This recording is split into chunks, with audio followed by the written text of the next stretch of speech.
আমি এখানে সজনে ডাঁটা কেটে নিয়েছি, আর এখানে আমি পাতলা পাতলা করে আলু কেটে নিয়েছি।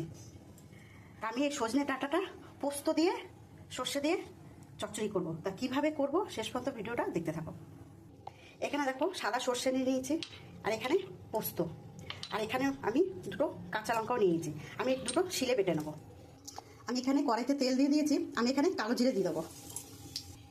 আমি আলু আর সজনে ডাঁটাটা একসঙ্গে একটু ভেজে নেবো। একটু লাল লাল করে ভেজে নেবো। আমি এখানে সর্ষে নিয়ে নেবো। আমি এখানে পোস্তটা নিয়ে নেবো। সর্ষে আর পোস্তটা বাটা হয়ে গেছে, এবার আমি তুলে নেবো।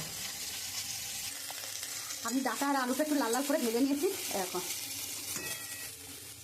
আমি এখানে একটা টমেটো দিয়ে দেবো, একটু কাঁচা লঙ্কা দিয়ে দেবো। আমি নুন, হলুদ আর লঙ্কার গুঁড়ো আমি দিয়ে দেবো।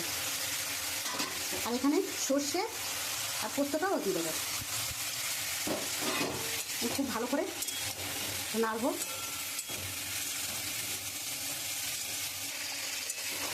আমি খুব সুন্দর করে কষিয়ে নিয়েছি, একটা গন্ধও বেরিয়েছে। আমি এখানে একটুখানি চিনি দিয়ে দেবো, যেহেতু একটা সর্ষে পোস্ত নিরামিষ খেতে ভালো লাগে।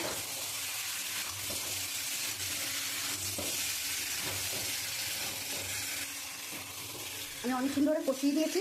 আমি এখন পরিমাণ মতন জল দিয়ে দেবো।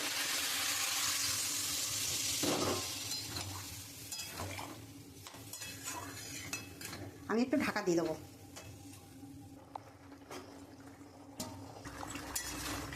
খুব সুন্দরভাবে আলুটা ডাঁটাটা একদম গলে গেছে, আর একটু হবে। খুব সুন্দর একটা গন্ধ বেরিয়েছে। দেখো আমার ডাঁটার চচ্চড়িটা হয়ে এসছে, এবার আমি নামিয়ে দেবো।